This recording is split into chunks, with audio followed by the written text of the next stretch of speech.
Hello and welcome back to This or That with Kobe and Primal for the first time. Still presented by Verizon. MSI episode, baby. We're bringing you in to one of the spicy ones. It's a damn good day to be in North America, Kobe. This is going to be real spicy. Yeah, we are recording this one immediately after Cloud9 3-0'd the second day of group stages to move on to Rumble Stage. So let's get right into the slides. I'm assuming we're going to have some to do with MSI and the Rumble Stages. Number one, what is the slide? More exciting pick. Ooh, Chazz is Zed. I gotta say that Zed, okay? Because Diana, we had inklings of it, right? You know, she got the buffs to dealing with jungle monsters. So, all of a sudden, she's a really powerful flex pick. Can't be mid, can't be jungle. Let's see it happen. But Zed, still, that is one of the all-time most iconic, flavorful picks in League of Legends.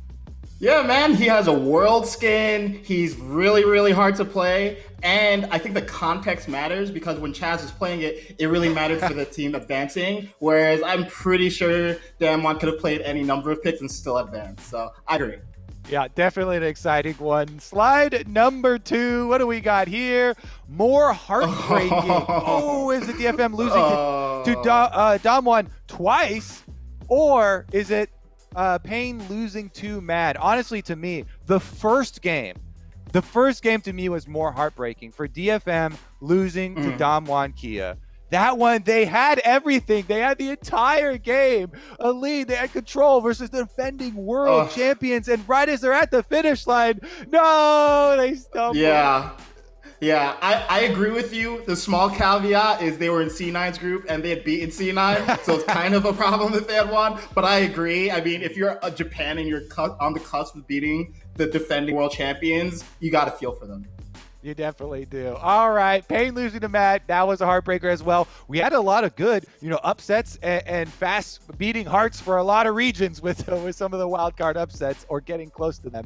Next slide, though. Number three, what do we got here? Who would you rather have? Xiaohu top or Xiaohu mid? I was just checking the stats website, by the way. Guess what? Xiaohu was the number one DPM leader in two different spots because he has stat spots for as a top laner and as a mid laner, and so there's a lot of stat categories where he's leading in both roles as two different people. But I'll give you one stat category where he's not leading as top. Number of MSI championships, right? This guy's actually literally won playing mid as an MSI champion. And, not to flame his group, but it was a 3-team group that was kind of free for them. So I think it's still mid Xiaohu until proven otherwise. You're taking the original. I like it. The vintage version. Xiaohu mid. We got a taste of it. The rise. Honestly, I'm still going to agree. I'm not going to say that in the future I'm not going to take top lane Xiaohu over it because this is literally his first split swapping to top lane and it's been great for him. But yeah, it's still in its infancy in the lane swap. I'll still go with mid lane Xiaohu. He showed that he's still got it with that Rise game. All right, next slide. Stronger jungle pick, Rumble or Morgana? Where you standing? I think the reputation was Rumble, but I mean, outside of RNG, Rumble has not been doing that hot. I think he actually may have a losing record. So I'm going to go with Morg, although I think if you have the right team comp for Rumble, it's more team fight oriented, I would go Rumble. But I think in terms of performance so far, Morg. We talked a little bit about this on the dive that we just recorded, but my thing with Rumble is that I think people got a little bit carried away with the godlike status of this champion being buffed into jungle, and everyone's just like, all right, it's the go-to best single jungler in the game, and they kind of lost out on some of the synergies that you associate with this champion throughout the history of competitive League of Legends setup, Cataclysm from Jarvan's or giant AoE CCs to layer and keep people on the ultimate. And so I think that's where some teams are actually weakening the pick, where I think it's really strong if you can utilize it in those ways. Maybe just as a generalist, Morgana does provide so many things. Like you're saying, Black Shield, binding long range CCs, this stuff is all generally good. So it might be easier to fit into more different scenarios. I'm gonna go Rumble. I think that some people have been incorrectly utilizing it, which has caused a little bit of weakness there. Yeah. I think maybe Rumble in the Rumble stage when people actually figure out what you just said, which is that you can't just pick him in any situation and expect him to pop off. I like it. I like it. Good answer. Next slide. What do we got here? It is better BM. I initially have to go with the in-game set tanking Nexus towers, doing sit-ups. That is just so perfect to me. The tower shot's not even doing any damage to him.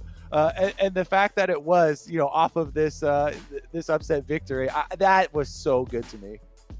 That's good, but dude, this is like a real life high commitment BM, right? They're like, we're gonna get a whiteboard. I don't know if they brought a whiteboard intending to do this, or they're like, we need to go to the Icelandic like CVS and pick up a whiteboard. They wrote Unicorns of Loss on it, and they threw up the L. So I'm gonna give it to the Unicorns of Loss. Here's what I'm also gonna give you a boost, because in the Nexus sit-ups, that has to be when you've already won the game, right? BM is naturally better pre-game, and so this one was actually before the game. It was before a game that they lost. That was that was the first matchup that they had versus Unicorn.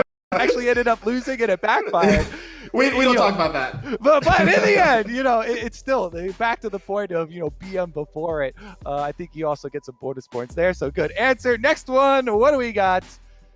Bigger liability for Cloud9 in the Rumble Stage. Blaber and his spicy Scuttle Crab jump. Everybody's gonna refer back to that one. Dude, I mean, Fudge just had one of the best games in his life against the best team in the tournament. Like, I think far from being a liability, he showed up and actually was a carry along with Vulcan in that game. So he's exonerated of all his sins. Blaber, you're still on timeout. It's funny because they have to make these slides before the day is over. And we're literally right after the games have just ended, and we're coming off some pretty good days there for Fudge. So honestly, yeah, I think some of those things might creep up. I don't think either is going to be a big liability though, and that's the takeaway from this day. I think you feel a lot more confident.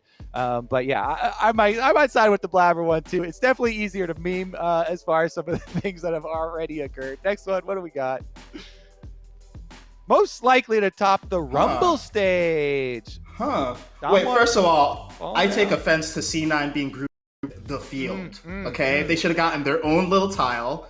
But oh man, I mean, I want to be a homer and say C9, but I mean, statistically, it's got to be Damwon. But so to me, here's my changes on after seeing group stage.